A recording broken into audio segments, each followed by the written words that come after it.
क्या आपने कभी देवरी समाज की जड़ों की पुकार सुनी है? क्या आपकी आत्मा भी कभी कुंदीगिरा देवता की आहट से कांप उठी है? क्या आप जानते हैं, आपके रगों में बहता खून एक अद्भुत पवित्र देवरी परंपरा से जुड़ा है?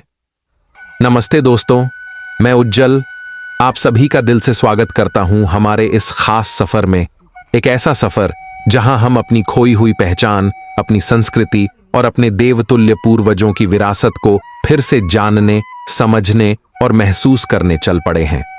आज का यह वीडियो सिर्फ एक कहानी नहीं, बल्कि हमारी आत्मा से जुड़ी वो धड़कन है जिसे महसूस करोगे तो शायद आपकी आंखें भी नम हो जाएं।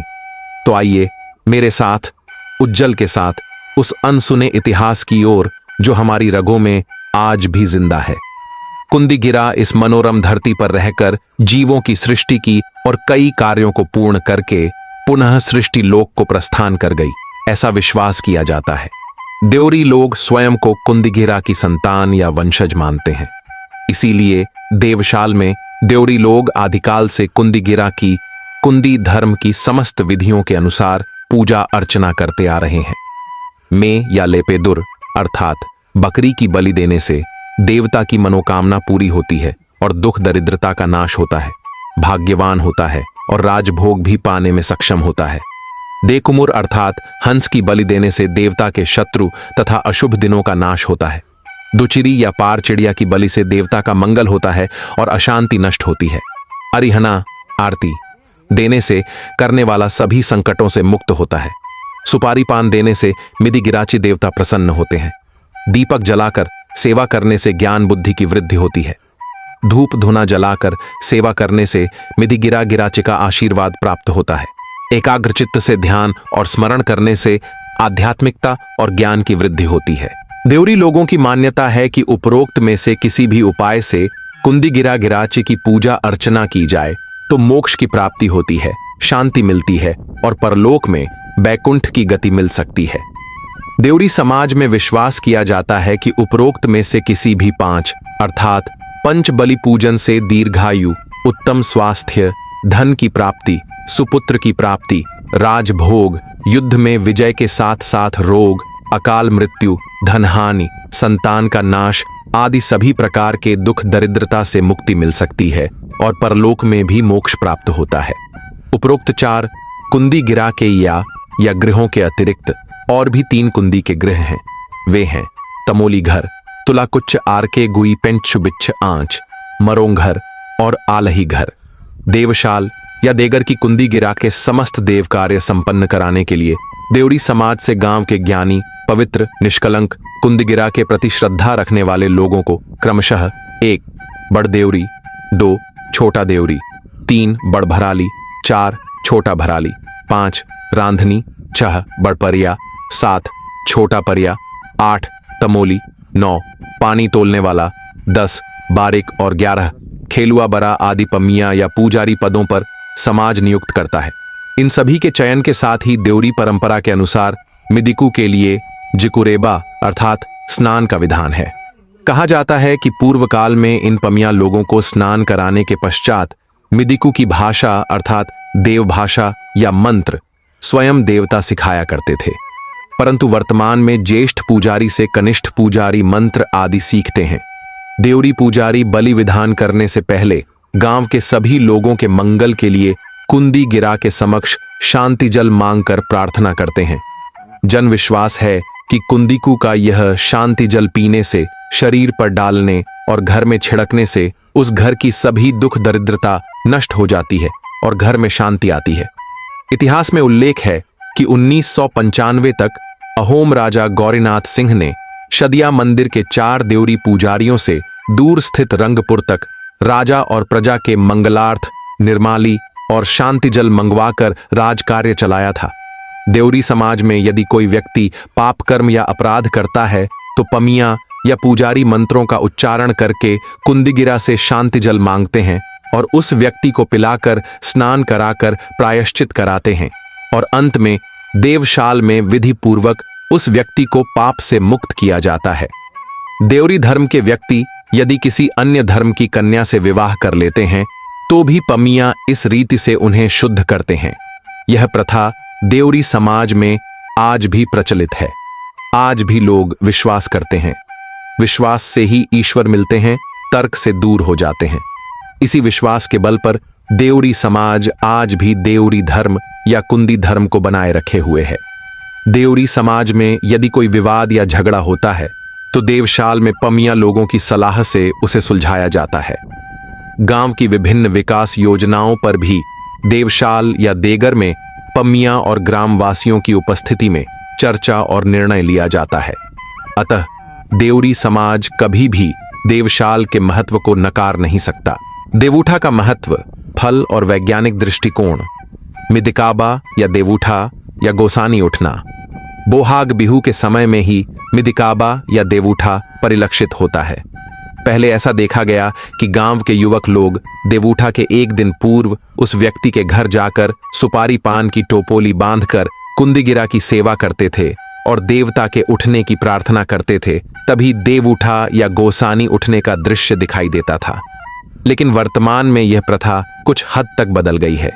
पहले 2-3 या कुछ ही लोग देवूठा के रूप में देखे जाते थे, लेकिन अब तो अनगिनत देवूठा दिखाई देने लगे हैं, जिसके कारण लोगों का देवूठा में विश्वास कुछ डगमगाने लगा है। फिर भी देवरी समाज में देवूठा या गोसानी उठने के कुछ निश्चित दिन होते हैं। बुधवार, बृहस्पतिवार, रविवार आदि।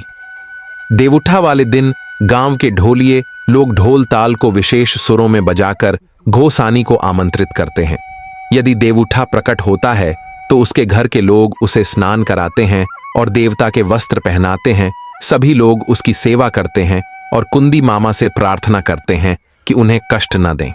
इसके पश्चात देवूठा व्यक्ति देगर देवशाला की ओर यात्रा करता है और उसके पीछे पीछे गांव के युवक युवतियां, बच्चे, महिलाएं, वृद्ध सभी लोग चलने लगते हैं। देवूठा के साथ देवूठा का ढोल और ताल बजता रहता है। देवूठा व्यक्ति देगर के भीतर बाहर चारों कोनों का निरीक्षण करता है और पमिया लोग देगर के द्वार के सामने केले के पत्ते या चागिरी चाचा बिछाकर उन्हें बैठने देते हैं। पमिया लोग सुपारी पान के कई हिस्से सजा देते हैं। देवूठा व्यक्ति उन हिस्सों में से एक हिस्सा खाता है और तब पमिया लोग निश्चित करते हैं कि कौन देवता आए हैं। पमिया लोग नया देवूठा होने पर उनका परीक्षण करते हैं। वे देवता का नाम पूछते हैं और केले के पत्ते पर सजाए सुपारी पान में से खाते हैं। यदि खाया गया सुपारी पान देवता के नाम से मेल नहीं खाता और किसी अन्य का हिस्सा खा लेता है तो पमिया लोग तय कर लेते हैं कि वह व्यक्ति असली देवूठा नहीं है। ऐसे झूठे देवूठाओं को भविष्य में फिर से देगर में प्रवेश न करने देने हेतु पमिया लोग देव मंत्र पढ़कर उन्हें बंद कर देते हैं। जब देगर में बलि विधान चल रहा होता है तब यदि देवूठा प्रकट होता है तो कभी कभी वह बलि को भी स्वीकार करता है।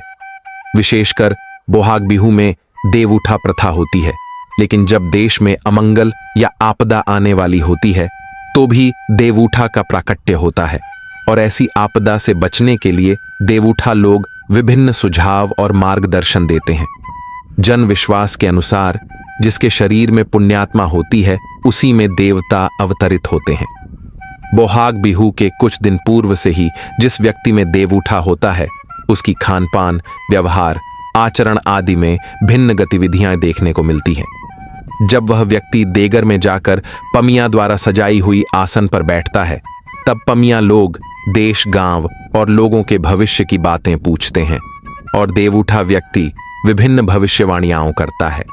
उपस्थित जनता भी सुपारी पान की टोपोली अर्पण कर निजी समस्याओं या भविष्य के विषय में मार्गदर्शन मांगते हैं। कुछ लोग रोग व्याधि के विषय में भी समाधान पूछते हैं।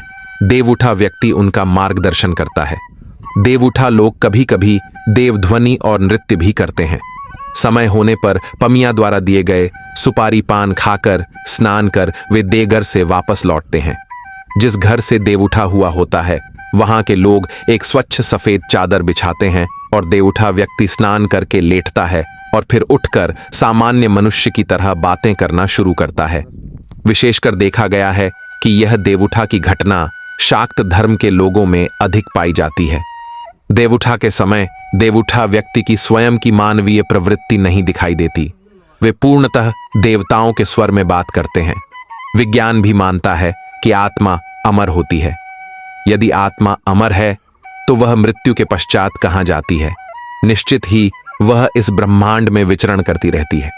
संभवतः ये आत्माएं किसी पुण्यात्मा के शरीर में प्रवेश पाकर देवउठा जैसी घटनाओं को प्रकट करती हैं। अब जब हम विज्ञान और प्रौद्योगिकी के युग में प्रवेश कर चुके हैं, तो आइए देखें कि विज्ञान इस देवउठा को किस प्रकार देखता है। शरीर विज्ञान के अनुसार देवउठा कभी मानसिक रोग और कभी अभिनय हो सकता है, परंतु देवरी लोगों की विज्ञान सम्मत मान्यता के अनुसार यह कभी भी मानसिक रोग या अभिनय नहीं हो सकता। देवरी समाज में मानसिक रूप से स्वस्थ, सबल तथा संभ्रांत परिवारों के शिक्षित व्यक्ति भी देवउठा के रूप में प्रकट होते हैं। आज भी इस देवउठा व्यक्ति पर विश्वास रखने वाले लोग विभिन्न रोगों का इलाज कर बिना किसी चिकित्सक की सहायता के आरोग्य प्राप्त करने में सक्षम रहे हैं। यदि देवउठा व्यक्ति भक्ति साधना के साथ यह कार्य करता है तो उसका फल अवश्य मिलता है। यदि देवउठा कोई मानसिक रोग होता तो देवरी समाज में ये देवउठा व्यक्ति बिना किसी डॉक्टर की चिकित्सा के स्वयं देवउठा की अवधि समाप्त होते ही सामान्य मनुष्य की तरह स्वस्थ और सबल न हो जाते। विश्वास से ही ईश्वर मिलता है, इसलिए विश्वास के बल पर ही यह देवउठा प्रक्रिया पूरी होती है, ऐसा मानने का स्थान है। दोस्तों, जो आपने सुना वो सिर्फ शब्द नहीं थे, वो हमारे पुरखों की पीड़ा थी, उनकी आस्था थी, उनका जिया गया सत्य था। हर पंक्ति में उनके आंसू थे, हर परंपरा में उनकी पुकार थी, एक पुकार जो आज भी हमारे दिलों में गूंज रही है। लेकिन अफसोस, हम में से कई उसे अब सुनना भूल गए हैं। अगर आपकी आंखों में नमी आई, अगर दिल में कुछ कांपा, तो मत चुप बैठिए।